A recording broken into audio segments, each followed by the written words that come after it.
Jæja, góðir áheyrendur, velkomnir í þátt númer 125 af sjónvarpslausum fimmtudögum. Við sitjum hér í hljóðverinu, félagarnir, og ætlum að fara yfir þinglókin, svona hvernig þetta atvikaðist allt saman. Þetta hefur svona verið með skrautlegustu þinglókum allavega í seinni tíma sögu, er ekki óhætt að segja það? Jú, heldur betur og bara svo óvenjulega á margan hátt.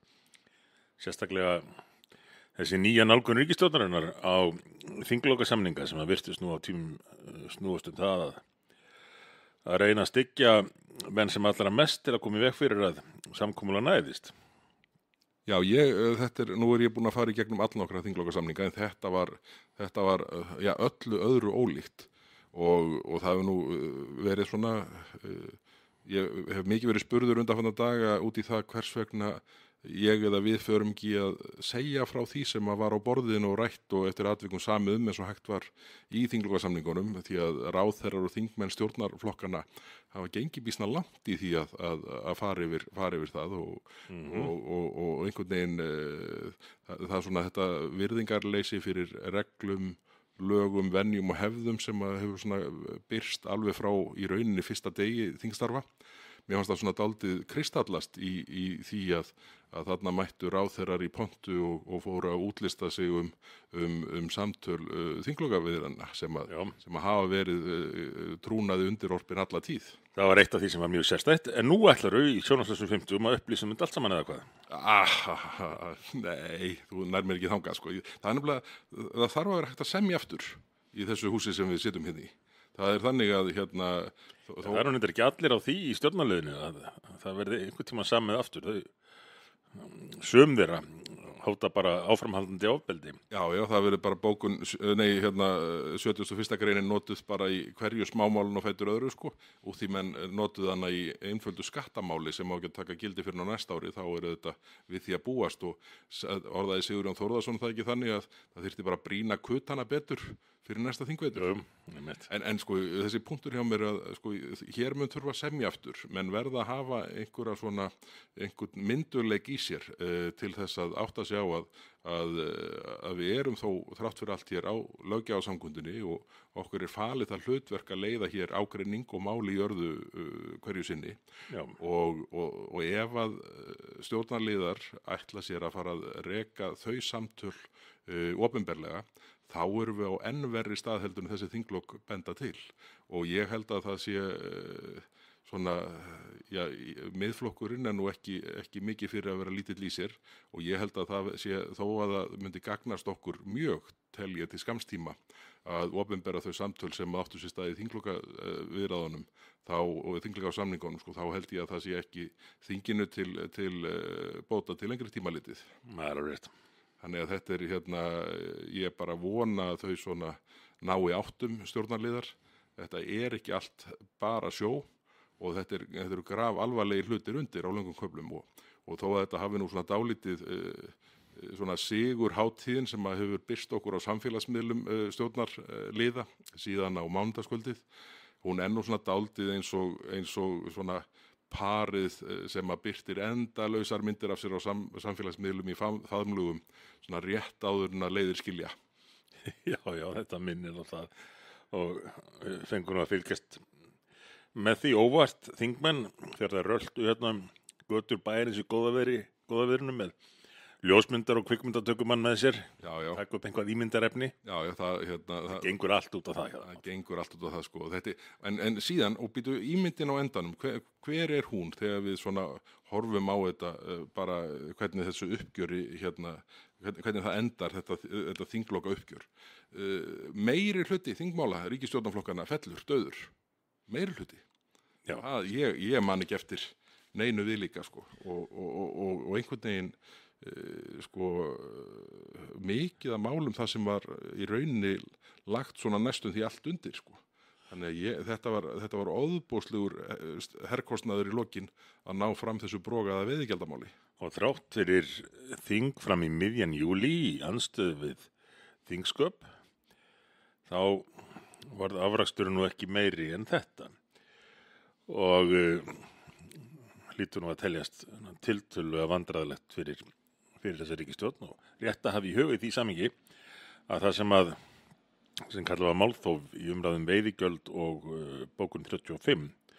Þetta fór að mestu leyti fram utan þess tíma sem að þingið hafði til ráðstöfunar. Já, þetta er meira og minna allt utan starfsáætlunar. Þannig að var ekki að taka tíma frá neinu öðru. Það var nú svona skrýtingrein pistill sem að Dagur B. Eggertsson skrifaði í Morgunblaðið í gær í miðvikudags, nei, já, það er við erum að taka upp hérna á miðvikudags eftirmiðdegi. Í blaði dagsins var Dagur með pistil þess efnis að Alþingi þyrfti að setja sér stundaskrá. Þetta lýsir nú svona einhverjum svona skilningsleysi á störfunum hérna því að hún auðvitað liggur fyrir alltaf. Þetta er kallað starfsáætlun og obbinn af því sem að gerðist þennan þingveturinn gerðist eftir að starfsáætlun átti að vera eða sem störfum þingsinn þetta vorið átti að vera lokið. Já. En þetta ég flettis upp hérna á meðan við vorum að tala saman og ríkisstjórnin lagði fram 95 stjórnarmál þennan þingveturinn. Hvað heldur að mörg hafa klárast? Já, 43. Heyrðu, það er rétt. 43. Það er hérna meiri hlutin, sem sagt 52 þingmál féllu dauð. Þetta er auðvitað sláturtíð sem ég man ekki eftir. Og það sem var klárað var að miklu leyti frá síðustu ríkisstjórn eins og hendir nú stundum hjá ríkisstjórnum að taka bara þegar ráðherrarnir komin inn í ráðuneytin taka bara við því sem að ráðuneytið vildi að það yrði klárað. Já, akkurat. Og svo einhver EES-mál sem að bárust okkur á færibandinu. En rámar þig eitthvað þessu líkt? Hvað umfang mála dauða varðar? Nei, örugglega ekki. Og þetta er svona, ég nú kallaði orðaði það þannig á mánudaginn að það var eins og þeim valkýrunum hefði svelst á eigin frekjukasti. Þetta er auðvitað þannig að án þess að maður sé að fara inn í efnisatriði þinglokasamningana þá þetta hefur legið fyrir og verið sagt frá því að það var auðvitað búið að tala sig að niðurstöðu í megin þorra þessara mála. Annarkvort eftir atvikum með breytingatillögum þeim frestað og vísa til ríkisstjórnar eða þau bara samþykkt. Þannig að þetta er ótrúlega niðurstaða miðað við svona hvað var undir og þær fórna í rauninni ég myndi segja svona 40 pluss málum fyrir það að ná veiðigjaldamálinu í gegn eins og það endaði sko. Og það mun nú ekki verða þeim til gagns þegar fram í sækir. Nei, varla. En hann var búið að leggja svo mikið undir í þessu máli frá því það kom fyrst fram sem að því virtist viðbrögð við vandræðagangi stjórnarinnar með þáverandi menntamálaráðherra með styrkina til flokks fólksins og þetta og þessi stjórn sem að gengur náttúrulega út á ímyndina hugsaði með sér við þurfum að gera einhvað og við þurfum að hjóla í einhvað sem gæti orðið vinsælt. Akkúrat. Og treysta á að innihaldið verið ekki rætt heldur bara ímynd málsins sem kom svo þetta á daginn. En sko en bara maður hugsar ef valkosturinn hefði verið fyrir Kristrúnu Frostadóttur að segja heyrðu ok, ég fresta veiðigjaldinu 2 mánuði fram á haust, þá hvort sem er ekki að taka gildi fyrir sko í lok árs og ekki að svona hafa áhrif fyrir upp úr áramótum í raun. Ég ætla að fresta því máli og fá meira en allt hitt í gegn. Hinn valkosturinn er að ná þessu eina brogaða máli í gegn sem ég lendi vantanlega fyrir dómstólum með strax við fyrstu álagningu og klára obban af rest. Ég verða viðurkenna, ég skil ekki ennþá hvernig svo niðurstaða varð að leggja allt undir á það að ná veiðigjaldamálinu í gegn. Því að það er bara, málið er þannig vaxið að það mun kalla fram ekki bara vandræði fyrir dómstólum, heldur bara vandræði gagnvart efnahag landsins. Já, en ég held að það bara snúist það að þau hafa verið komin ofan í hólu og brugðist við því með því að halda áfram að moka. Og eftir því sem að hólan dýpkaði, þeim mun mikilvægara töldu þau að halda áfram að moka. Já, það er sennilega skýringin í raun. En sko, hvað ætli það sé? Svona einhvern veginn uppsafnað reynsluleysi ef það er hægt að orða það þannig. Af því að maður hefur ekki orðið var við að sé mikið af svona reynslu ráðgjöfum þarna í nánasta hring sýnismanni svona allavega ekki undir þinglok. Þau mistu auðvitað Þór Snæ Júlíusson erlendis í frí, það hefur verið mikið högg fyrir þau. Já, en getur hann ekki skrifað greinarnar sínar þaðan? Gerði hann það ekki, ég veit ekki, fylgist nú ekki nógu vel með þessu. Er ekki bara allt pláss að verða uppburið á internetinu fyrir þessa óskaplega þetta er nú minnst húmor í honum reyndar sko, að kalla hann ekki vefsvæði sitt kjarnirt eða eitthvað svoleiðis, það er eitthvað svona rangnefni sem hann skýrði heimasíðuna sína með. Það þarf heilt gagnaver bara í að geyma þetta. Já, akkurat. En svona að öðru leyti þinglókin, hvernig svona þú búin að fara í gegnum milli 50 og 60 þinglók? Já. Hvað stóð upp úr á þínum mati? Við förum þetta á eftir inn á 71. greinina. Já, en áðurinn ég kem að því, þá vekur það athygli mína hvað þú lætur algjörlega vera að ávarpa þá staðreynd að það hefur ekki komið þáttur í allmargar vikur. Og ég held þú sést að gera það sama og George í þáttunum Seinfeld sem að þú myndir kannast við eða þú hefur einhvern tímann hort á sjónvarp. Ég hef heyrt á honum. Já, einhvern tímann þegar hann sagði upp störfum og sá svo eftir því sama dag þá ákvaðan eftir ráðleggingum Seinfelds að láta bara eins og þetta hefði aldrei gerst. It never happened. Mæta bara aftur í vinnuna og segja að það tekur engin marka minn, hvað ég bara, hvað þetta var bara grín ég mættur hérna. Þannig að nú ert þú að nota þessa nálgun með því bara sleppa því að nefna þetta og ég held að það sé mjög skynsamleg nálgun hjá þér. Já, mér þótt góð fangandi þú kallaði mút núna rétt í þessu. En þetta er ég tel, þetta er nú búið að vera alveg til skammar hjá okkur, sko, slugsið núna, svona, við höfum lofað bót og betrun, en svona, það var skrambist í keyrsla í gegnum þessar síðustu 6 vikur eftir að í rauninni umræðan bókun 35 byrjaði, síðan beint í veiðigjöldin í framhaldi af því og þingloka byggðið allt saman. Ég tel mig að smávarnir er samt ekki nægjanlegar, ég gengst í því. Já. En sko það sem þú ert að kalla fram núna er að þetta var ekki þér að kenna. Já, ég hef nú ekki hugsað þetta svo langt, en jú, það má draga það ályktun. Mér fannst að blasa við að það væri punkturinn sem að þú ætlaðir að landa og það er best að gangast við honum strax. Náttúrulega mörg þúsund mann sem að örugglega hættir að hlusta og vita ekkert að þessi þáttur sé komin út, þannig að við verðum að treysta á að menn uppgötvi aftur sjónvarpslausa 15 daga. Já, það verður þannig. Ég er búin að fá alveg ótæpilega skammir úr mörgum áttum fyrir slugsið og ég reyna alltaf að bera hönd fyrir höfuð mér með veikum mætti en þetta er enga síður þetta gengur ekki svona þegar við megum ekki láta þetta gerast aftur. En svo ég taki þetta nú á mig með þér, þú varst að spyrja þinglókin og ég var að reyna að telja þetta saman og held að þetta hafi verið 17. Þinglókin eða þinglokasamningar sem að maður kemur að úr annar hverju áttinni og þetta var á allan hátt mjög óvinnulegt og ég hef nú nefnt það ég þurfti að fást í Jóhannes Sigurðardóttur og Steingrímur J. Sigfússon sem að voru nú ekkert alltaf sáttum hann svo ekki sé fastar að orði kveðið en þau áttu dagatal og þau svona vissu hvernig hlutirnir þyrftu að ganga fyrir sig hérna á Alþingi þótt þau hafi ekkert verið alltaf ánað með það og í rauninni er engin ánaður með hvernig hlutirnir þurfa að ganga fyrir sig eðli máls samkvæmt. Það er þetta með pilsugerðina svo vitna sé í Bismarck að kannski er bara best að eins og með pilsugerð að sjá ekki hvernig framleiðslan fyrir fram. Akkurat. En enga síður hafa skapast ákveðnar hefðir og venjur og menn svona lært á þetta og ríkisstjórnir þurft að læra á það með hvaða hætti þær klára sín mál og stjórnarandstaða að læra á með hvaða hætti hún veitir aðhald og stundum jafnvel andspyrnu.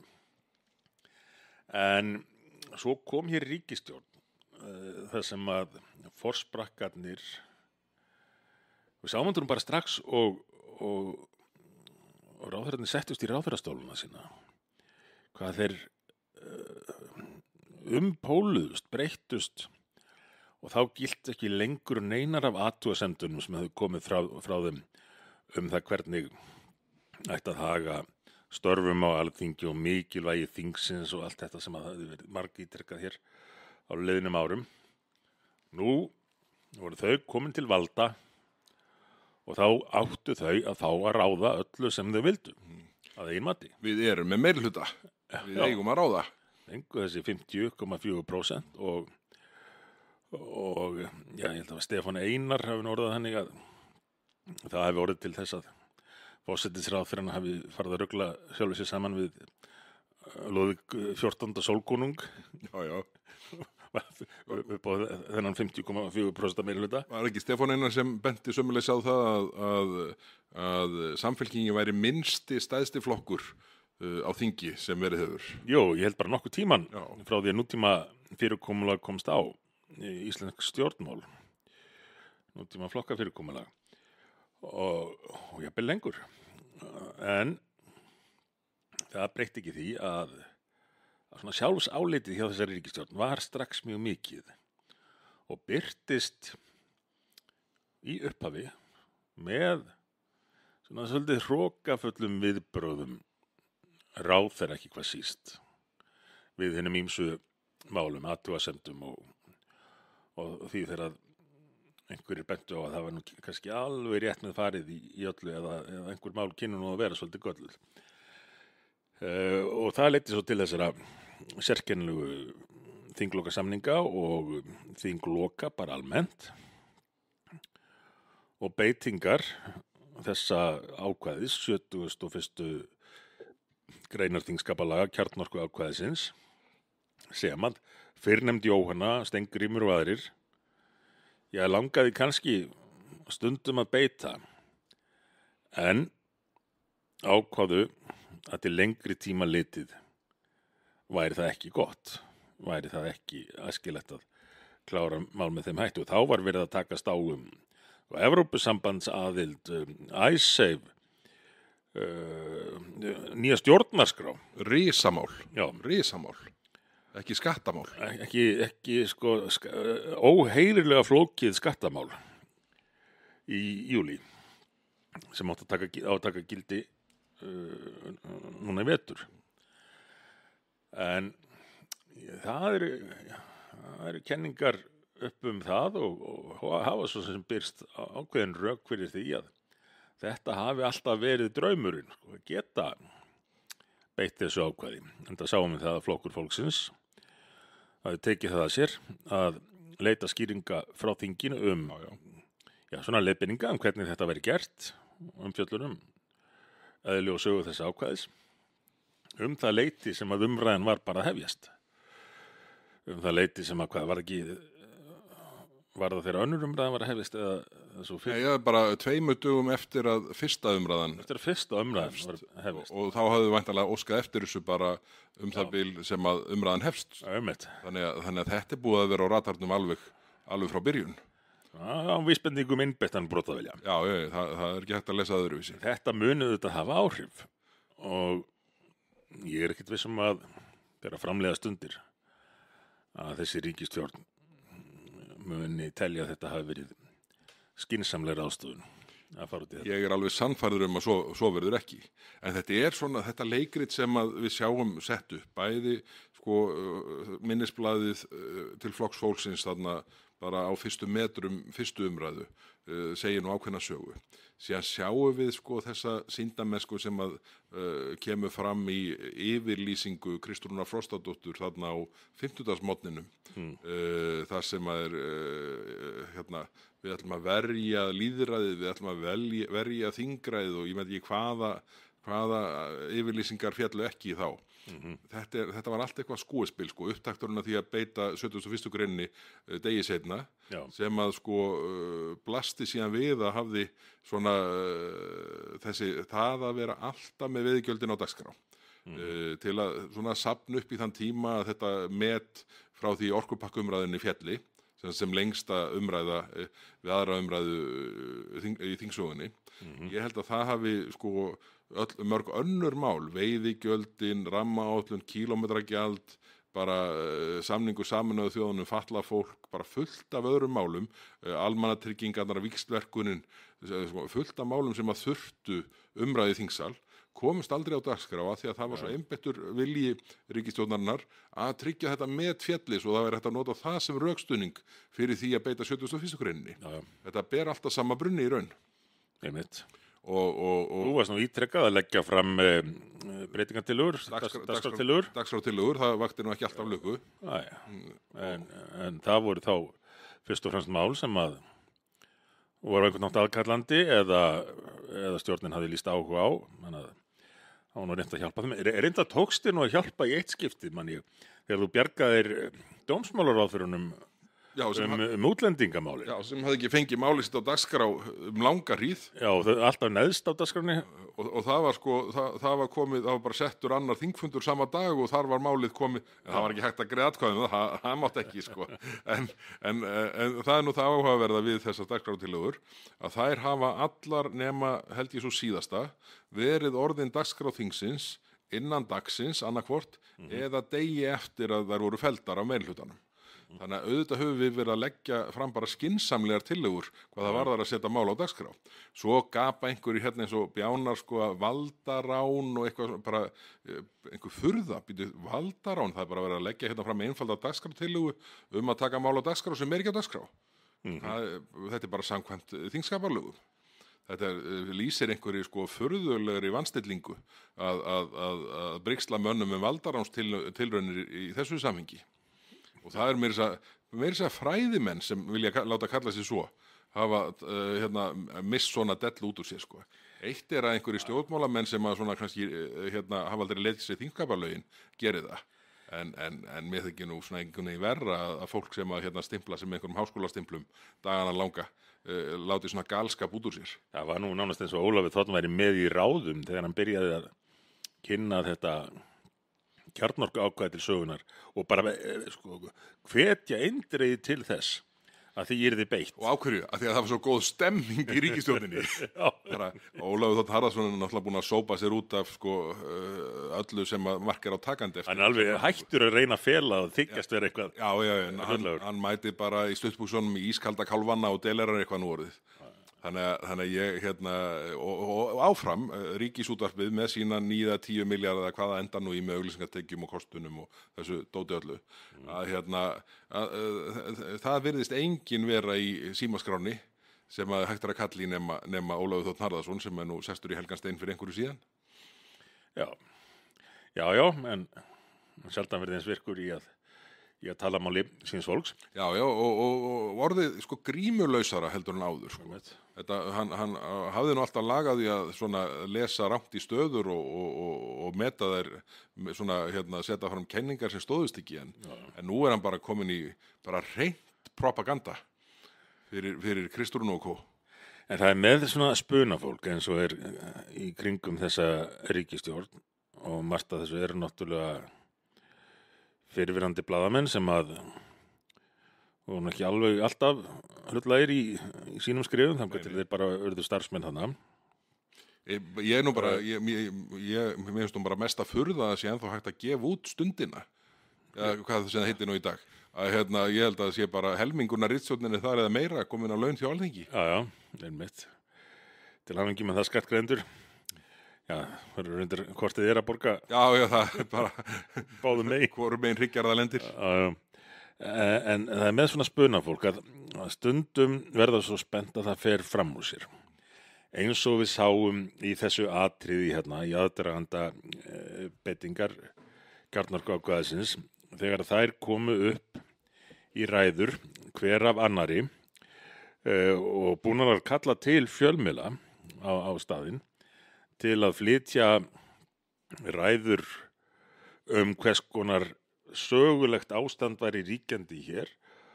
Forsætisráðherrann talaði að nú þyrfti að verja lýðveldið Ísland. Utanríkisráðherrann sama dag talaði að orrustan Ísland stæði yfir og Inga Sæland, já, kom með samlíkingu þann valkost sem að helst væri til staðar ef menn ætluðu að tala of lengi í þinginu. Það væri annarkvort sko, þing þar sem að meiri hlutin fengi bara að gera það sem hann vildi eða þá að það þyrfti að skipta valdhafa með því að taka hina út undir vegg og skjóta þá. Sagði þetta. Þetta var samanburðurinn. Hefði hún nú fengið 51% sín sem hún var svegt að ná í kosningunum, þá hefði þetta kannski bara verið kosturinn. Já, alveg rétt. Skýringin á því hvers vegna flokkur fólksins hefði fengið svona lítið á sínum tíma. Já, hann hefði ekki fengið hreinan meirihluta. Það fylgdi ekki sögun í kosningabaráttinni. Ég reyndar að forsenda þess að flokkurinn ætlaði að standa við kosningalóru sín var að hann fengið hreinan meirihluta. Nei, það var ekki nefnt. En sko, hún reyndar bara segir, finnst mér, jafnvel í auknum mæli, bara einhverja random hluti. Í andstöðu við það sem hún sjálf sagði í setningun á undan og svona, það er orðið mjög erfitt að henda reiður á þessu öllu hjá þessari sérkennilegu ríkisstjórn sem við sitjum enn sem komið uppi með. Já, þetta og sko, það er einhvern veginn meir og minna allt svona, ef við horfum á þetta sem svona bara tímaramman frá því að Hildur Sverrisdóttir slítur þingfundið þarna á miðvikudagskvöldi, bara eðlilega þetta var, ég skoðaði nú lengt þingfunda dagana þarna á undan og þeir voru flestir að klárast þetta leyti, sko, sumir fyrr. Já. Þannig að það var ekkert búið að vera talin í nóttina þarna dagana á undan, sko, og þau taka þennan trilling og þessa geðsræringu sem birtist þarna á 15. í yfirlýsingu Kristúrnar, sem var nota bene alveg ótrúlegt að sko ekki skildi upplýst í aðdraganda þess. Það var hvorki SMS né tölvupóstur sem barst til þingflokksformanna. Ég held að þetta sé algjörlega fordæmalaust og þetta er allt áfram bara leikritið. Þarna átti að tryggja það að stjórnarliðar kæmu óundirbúnir í pontu að bregðast við þessari sko mjög svo meitluð yfirlýsingu Kristrúnar. Allt er þetta leikrit og síðan 71. greinin sólarhring síðar. Já, sko allar hefðir og venjur bara virðast ekki eiga við þessa ríkisstjórn og jafnvel lögin ekki heldur, eins og þingskapalögin. Eins og þegar sunnudagsfundurinn var haldinn hérna. Í beinu framhaldi af því að það hefur verið haldinn auka laugardagsfundur sem að skila þeim náttúrulega engu. Lærði ekki af þeirri reynslu, ákveða að halda sunnudagsfund. Hverju skilaði hann? Hann skilaði engu. Og Bryndís Haraldsdóttir má nú eiga það. Þótt hún hafi einhvern tímann hér áður verið pirruð á okkur fyrir að tala of mikið orkupakka eða einhvað annað. Sem var auðvitað ósanngjarn gagnrýni. Já, þá sagði hún í viðtalið sem ég var með henni og fleirum. Þessi ríkisstjórn greinilega er ekki mjög taktísk. Hún gerir sér enga grein fyrir því hvaða áhrif hlutirnir hafa, hvernig þeir virka. Þetta var ekki nákvæmlega orðalagið en hún benti á það að þetta mun ekki hjálpa til. Nei. Ég held að það hafi bara verið á sunnudeinum líklega í Sprengisendi. Þetta, get ég alveg sagt ykkur, mun ekki hjálpa til við að leysa úr þinglokunum sem kom síðan auðvitað á daginn. En það eru sérreglur sem gilda þessa ríkisstjórn og það verður bara áhugavert að fylgjast með hvaða afleiðingar það muni hafa. Já. Við skulum aðeins færa okkur yfir í málið sem að var svona annað af tveimur svona stæðstu málum umræðunar á þessu þingi, allavega mín og ég held okkar mati. Það er annars vegar bókun 35 sem að auðvitað dó enn einu sinni en ég óttast nú að þessi hópur sem að segist alltaf verja lýðræðið, fullveldið, þingræðið og bara fuglana og ég veit ekki hvað sko, að þau mæta væntanlega eins með málið í haust en þá segir mér svo hugur að við verðum enn betur vopnum búnir heldur en hingað til. Já. Í vörninni, en síðan er það hitt risamál þessa kjörtímabils, þessa þings segi ég, sem eru veiðigjöldin. Þetta við skulum ekki fara neitt, það geti tekið 4 tíma að við getum endað í 5 tíma þætti ef við ætluðum að fara djúpt í það.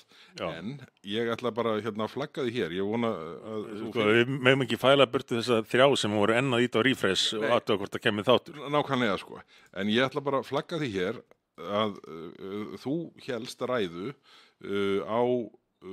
á býtunum við, nú rennur þetta saman á mánudaginn, þegar 3. umræðan kláraðist, sem mér þótti hreinlega ramma þetta mál fullkomlega inn. Þannig að ég ætla bara fyrir þegar þátturinn búinn, upptakan sem slík, þá bið ég þá sem hafa áhuga á að hlusta á svona út af hvað máli gekk í heild sinni. Þessi langa umræða, þú á 13 mínútum og 35 sekundur rammaðir þetta alveg fullkomlega inn. Þannig að sú ræða kemur hér í lok þáttarins. Og ég bara hvet þá sem að hafa áhuga að glöggva sig á málun á 13 mínútum til að láta þá ræðu rúlla til enda. Takk fyrir það. Þá ræðum við viðgjöldin ekki meira í bili eða hvað? Nei, ekki nema því að leiti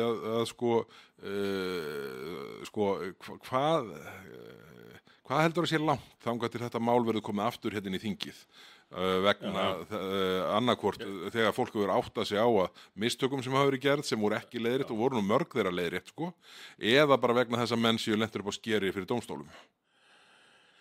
Ég held að það sé bara óhjákvæmilegt að það gerist og þetta mál er í rauninni gríðarlega stórt mál en fékk aldrei tilhlýðilega umræðu opinberlega ef við tökum frá umræðinu henni í þingsal sko innihaldið og þess vegna reyndi ég að þjappa þessu saman í þessari stuttu ræðu sem þú ætlar að spila hérna í lokin og það þarf ekki að vera endilega leiðilegt að hlusta á þessar 13 mínútur. Nei, ég get lofað hlustendum því að það er ekki leiðilegt. Af því að ég taldi mikilvægt aðeins taka saman sko, hvað þetta hafi raunverulega snúist. Af hverju varð þetta að lengstu umræðu í þingsögunni, er það ekki? Jú, það endaði þannig. Það var svona hálfgerð syndsamt að þetta færi fram úr orkupakkanum. Það var bara hlut af planinu, markaðsetningunni hjá stjórnarliðum. Akkurat. Þannig að það gat aldrei neitt annað gerst. En þar voru 9, var það ekki? Jú. Þar voru 9 að ræða málið. Og hefur nú eitt og annað svona byrjað að koma á daginn sem að var við þar. En látum það liggja með hluta í bili. Þetta mál kemur hér aftur inn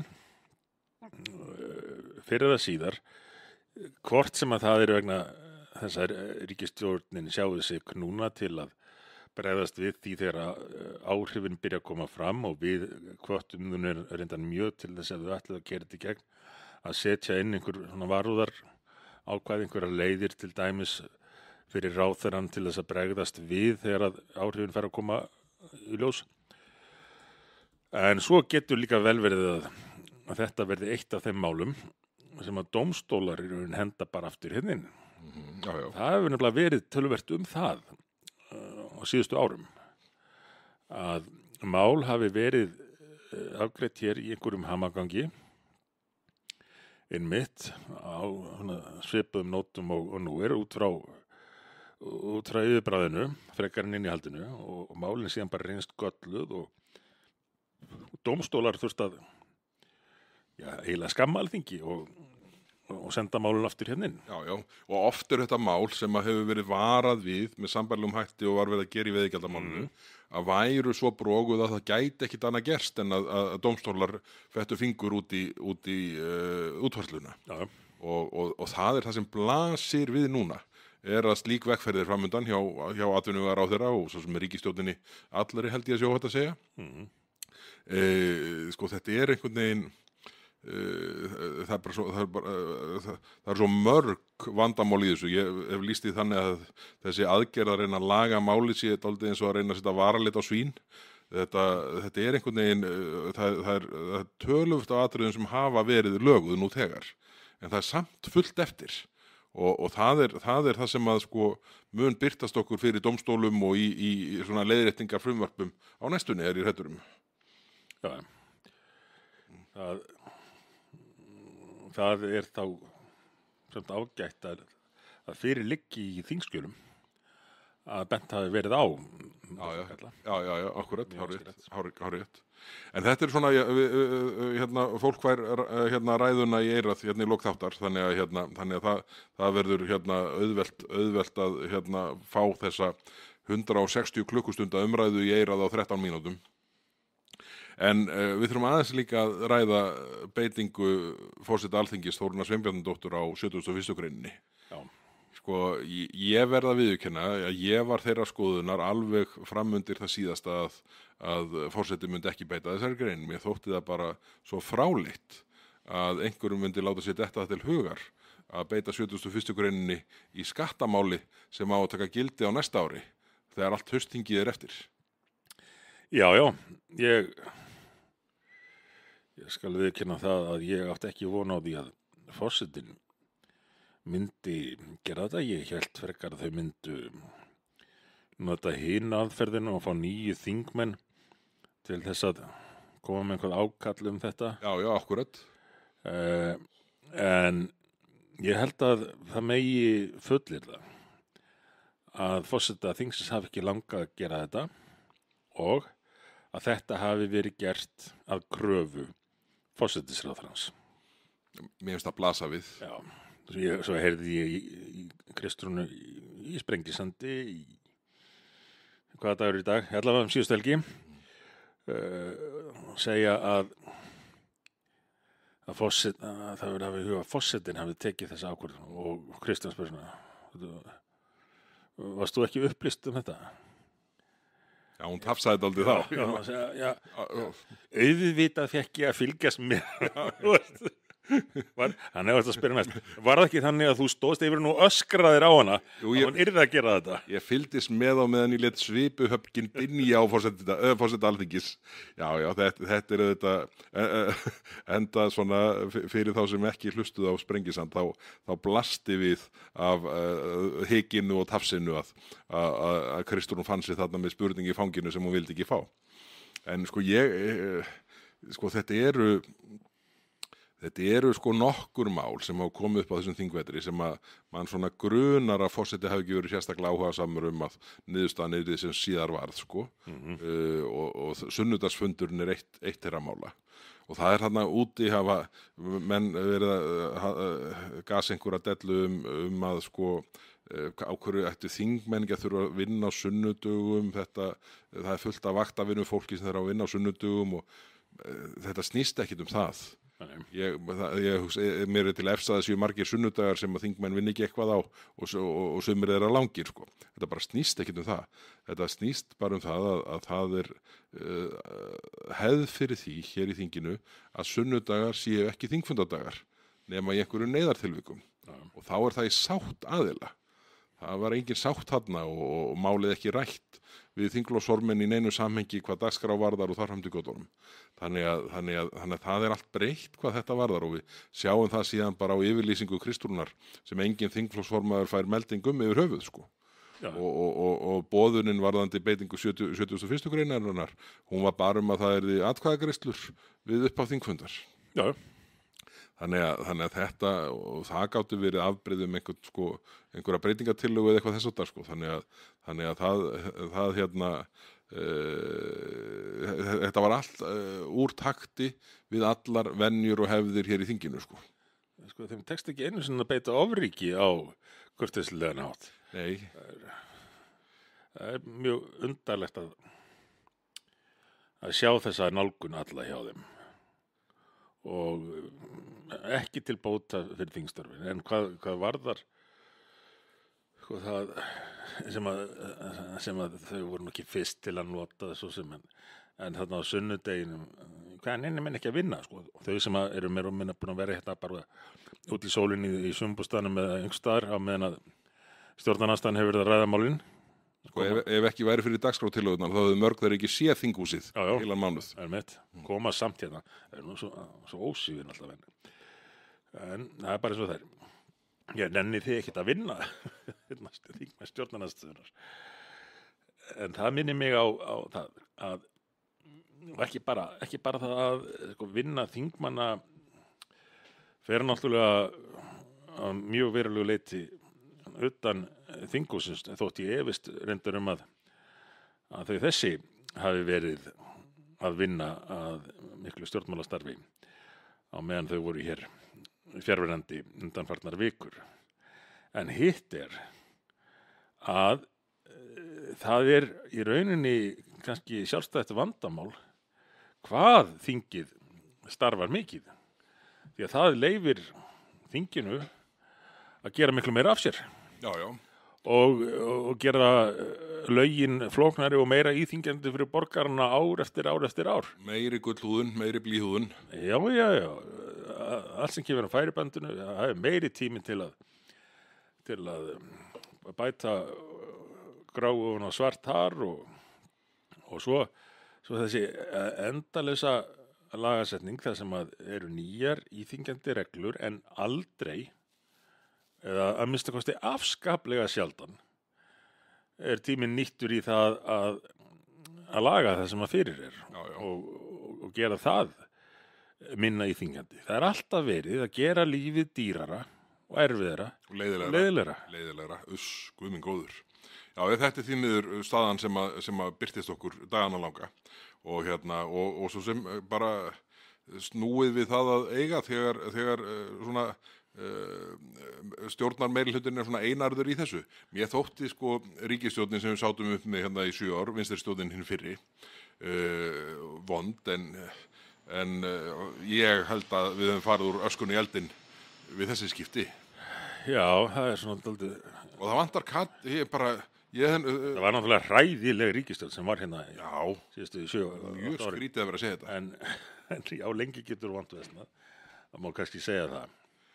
En Katrín gat allavega leitt samninga og leitt vandamál í jörðu. Já. Það virðist okkar ágætu Kristrúnu Frostadóttur vera dálítið svona umhendis. Kannski hefur verið betra að Katrín hefði ekki sýnt hennar lipur, þá hefði kannski færri af þessum hræðilegu málum þeirra farið í gegn, ég skal ekki segja. En þetta minnir mig á það að nú Úrsúla að koma til landsins. Úrsúla von der Leyen. Og þetta veldur mér áhyggjum. Því þú manst hvað gerðist síðast þegar hún kom. Já. Ég mætti að býta úr nálunni með það. Já. Þá kokgleiftu ráðherrarnir á þeim tíma áformin sem við höfum nú mikið varað við í þessum þáttum og útskýrt. Áformin að stórhækka gjöld á flutninga milli landa, skipasiglingar og á flugferðir með það markmiði beinlínis að flugferðir frá til Íslandi verði bara lítill hluti af því sem að þær eru núna eftir 2 áratugi. Það beinlínis markmið. Þess vegna var hækka gjöldin mjög á flug til og frá landinu, og þess að fólk sé ekki að þvælast einhverjum óþarfa til útlanda í sumarfrí og svona. Og þá er það talið best gert með því að hækka kostnaðinn við slíkt. Með öðrum orðum, færa samfélagið aftur áratugi þar sem bara þeir efnuðustu hafa efna á því að fara til útlanda eða efna á því að eiga bíl. Þetta samþykktu ráðherrarnir þráttir að Ísland hafi ekki verið skuldbundið til þess að samþykkja þennan græna pakka Evrópusambandsins sem þetta hluti af. En þá var það orðað þannig að við þyrstum að leggja okkar af mörkum og allt eitthvað svona. Þannig að ef að ráðherrar síðustu ríkisstjórnar brugðust svona við komu Úrsúlu, hvað munur ráðherrar þessari ríkisstjórnar samþykkja þegar hún mætir hér? Ég hef bara verulegar áhyggjur af þessu. Já, það er full ástæða til og í raun, ég held þetta sé svona að einhverju marki svona klappstýruferð. Nú bara hefst upptakturinn af því sem koma skal. Þorgerður Katrín búin að segja, ég var nú svo sem ekki að lesa fréttina eða viðtalið, en fyrirsögnin var vonað tengd mál verði í forgrunni og þannig að það er það sem koma skal í haust og þá verður náttúrulega slík mál bókun 35 og hvað þau heita nú öll, þau verða fremst á dagskrá fyrir utan hinn lögbundnu fjárlög og bandorminn sem þeim fylgir. Og síðan Evrópusambandsaðildin, Já, já. þar getur náttúrulega bókað. Þú þarft ekki að velta þig fyrir þér. Þú veist þetta, ég held að flestir geti gert þetta í hugalönd, að þar ætlaðu ekki að spila heiðarlega. Þau ætla að jafnt og þétt að flækja Íslandin í þessa vegferð, Evrópusambands vegferð. Og þegar að kemur að afgreiðslu mála því tengdu hér í þinginu, já, notaðu þú ekki bara 71. greinina?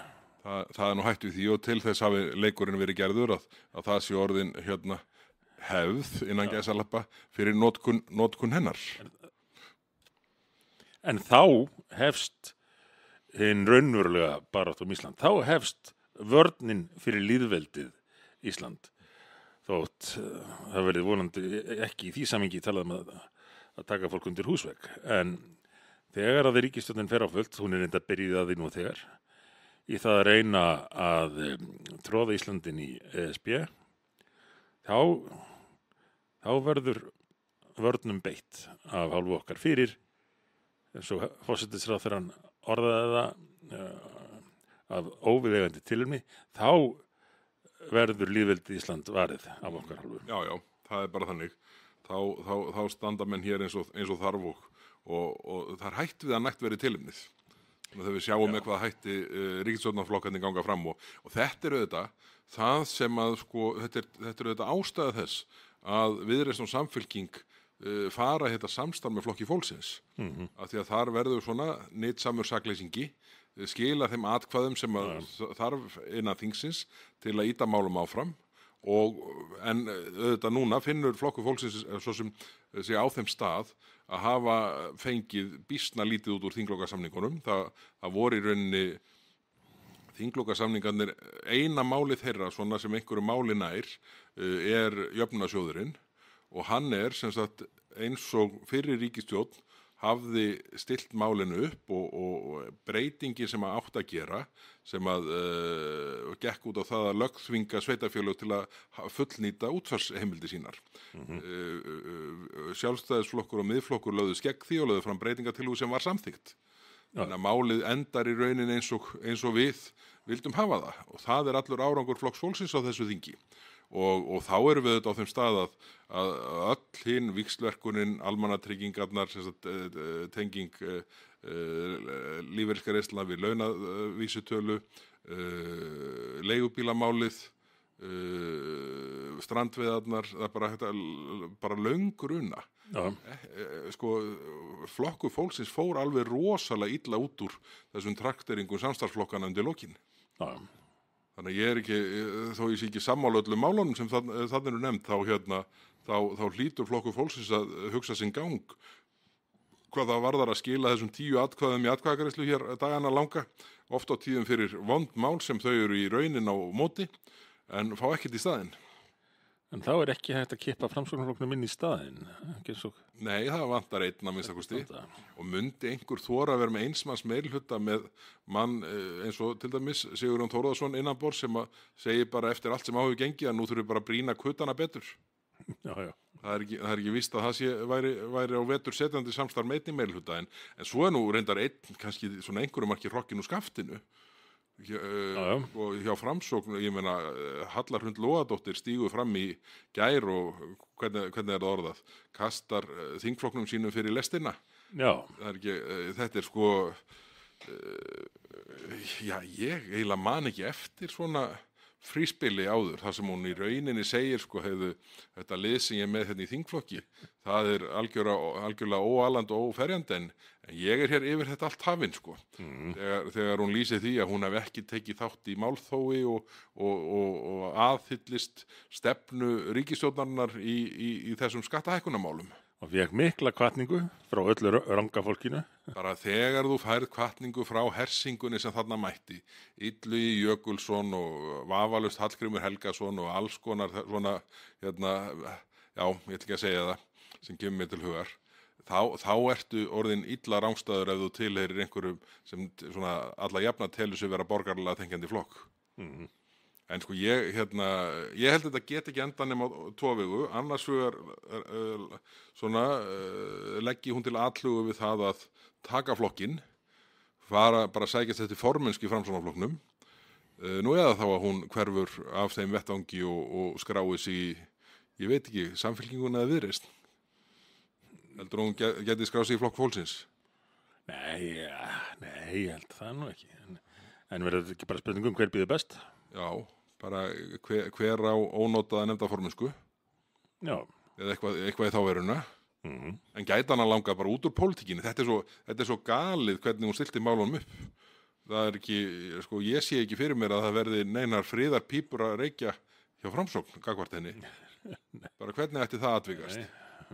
Þetta er ekki, sko, þetta er svo skipulaður og meitlaður texti, sko, sem hún setur frá sér að þetta er ekki gert í einhverju svona skyndi með, sko, 52 myndum eða hvað er.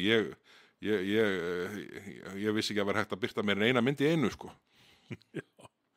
Já, þetta var ekki skyndi ákvörðun. Svo mikið víst. Það er alveg á hreinu, sko. Þannig að þau eru með, hvað heitir það nú aftur, miðflokksfund í haust. Er ekki eitthvað, já, Framsókn, er ekki eitthvað svona, ég er nú ekki alveg nóg... Miðflokksfund? Nei, fyrir ekki hérna... Já, miðstjórnarfund. Miðstjórnarfunda, Já, þeir kannski reynaðu að halda miðflokksfund. Það væri til bóta. Það væri til bóta. En ég get ekki ímyndað mér annað en að þingflokkurinn sé ólökkulegur með þetta útspil höllur hundar, sko. Ég bara raunverulega skil ekkit í þessu útspili.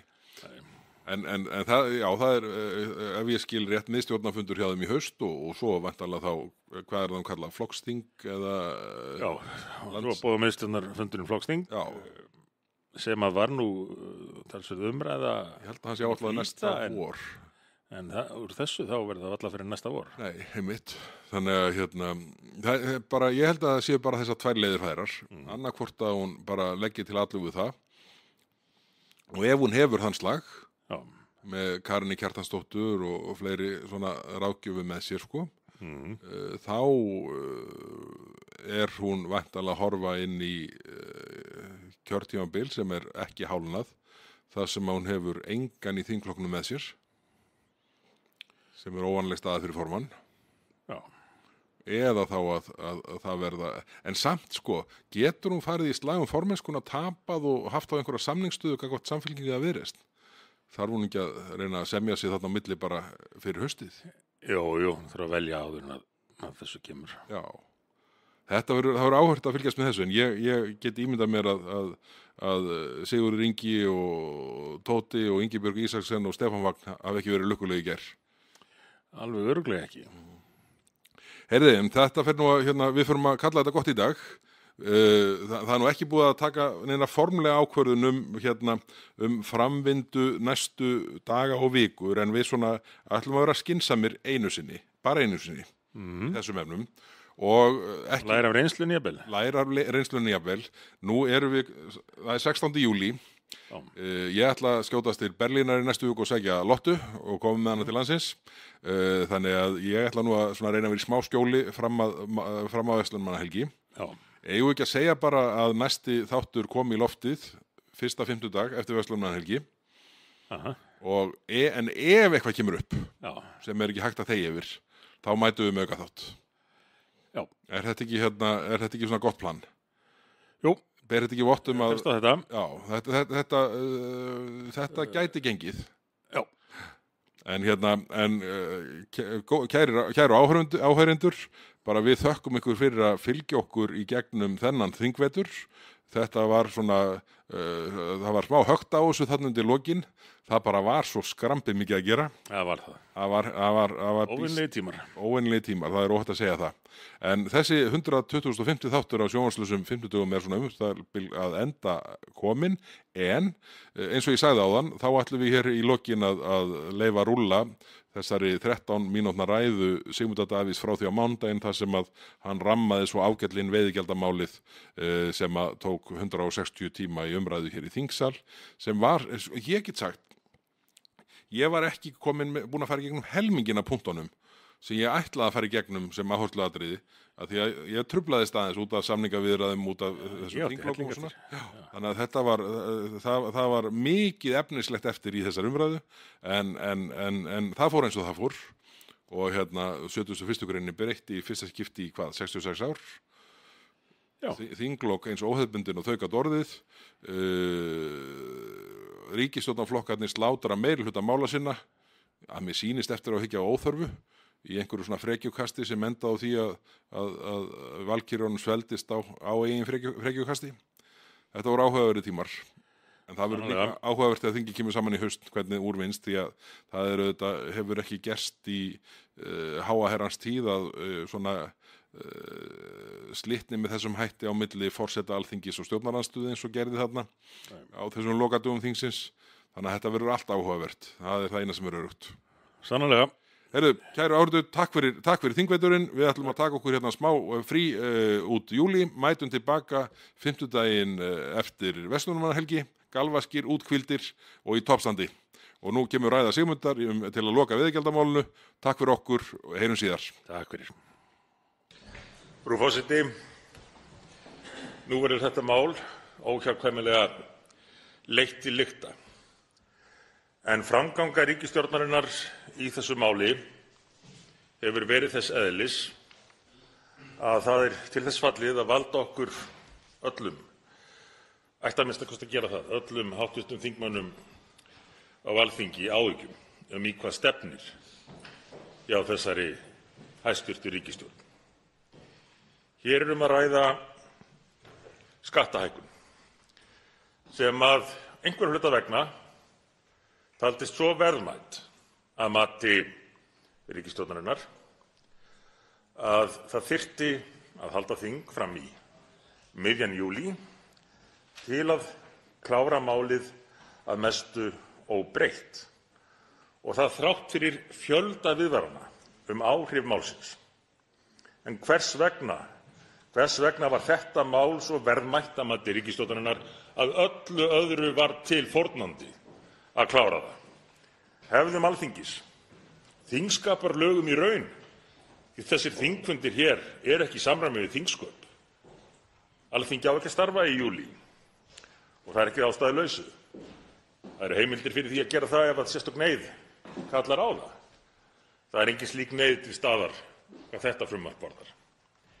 Hvers vegna var svona miklu til fórnandi til að klára þetta mál nú hásumar?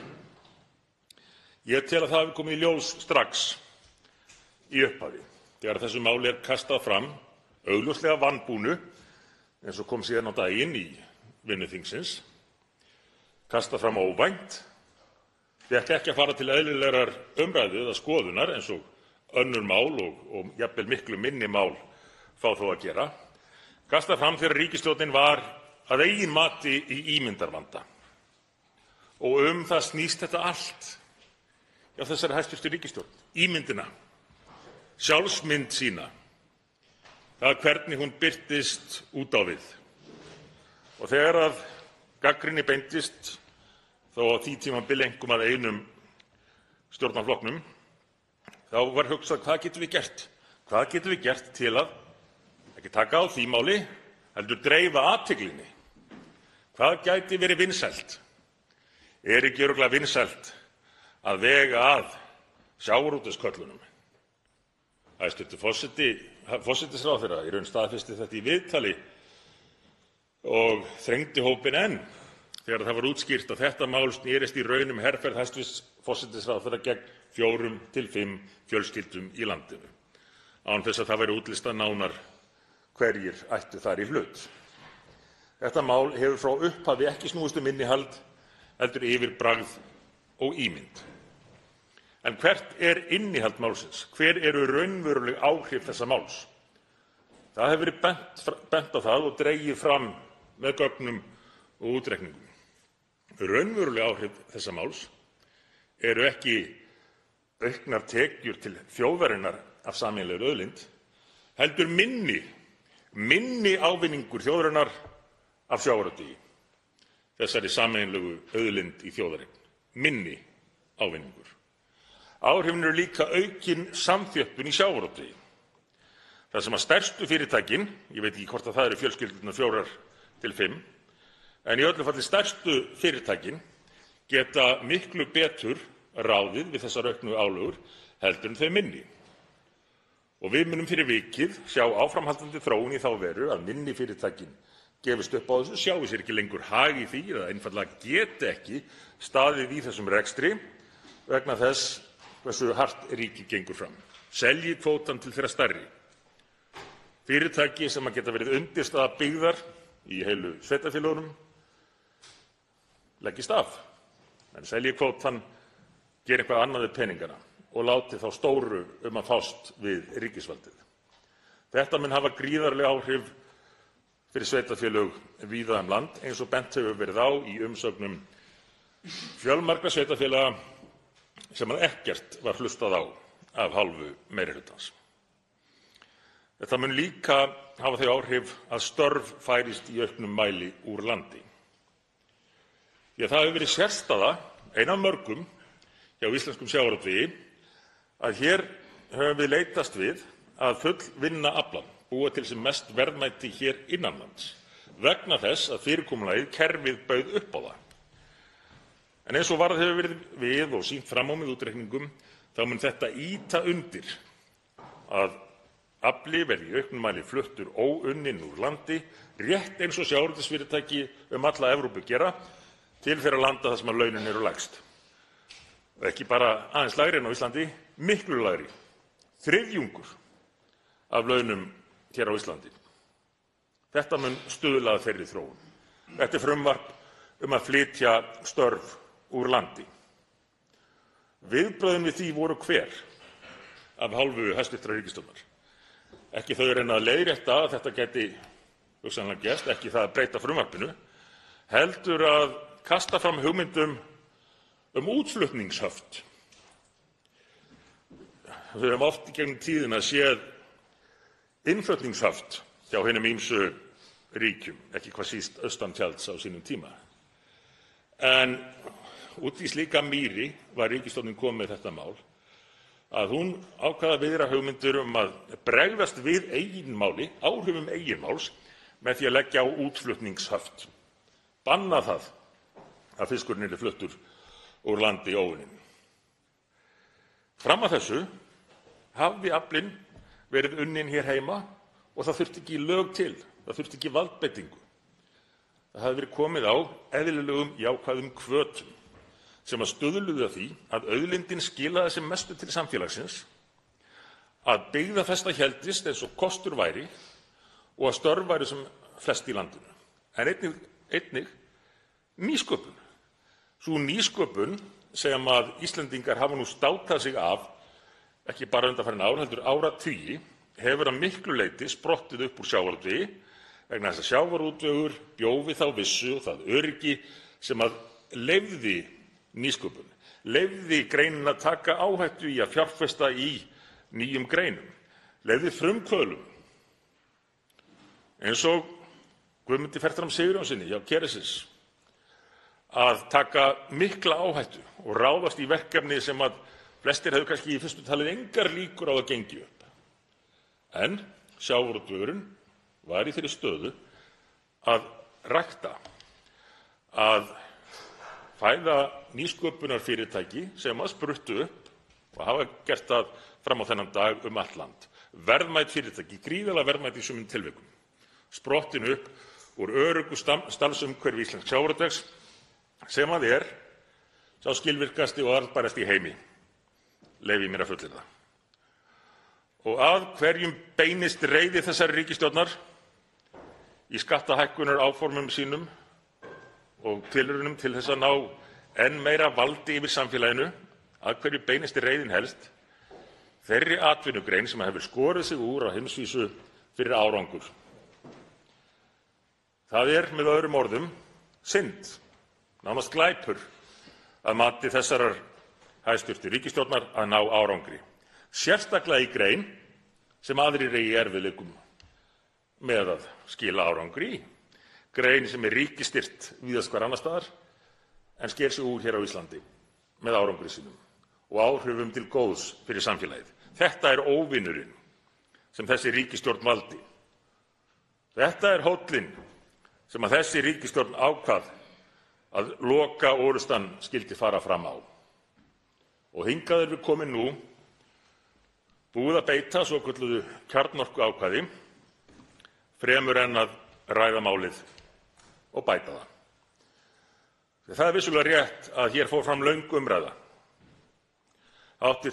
þingmenn stjórnarandstöðunnar ræddu málið út frá innihaldinu, dag eftir dag og reyndar viku eftir viku.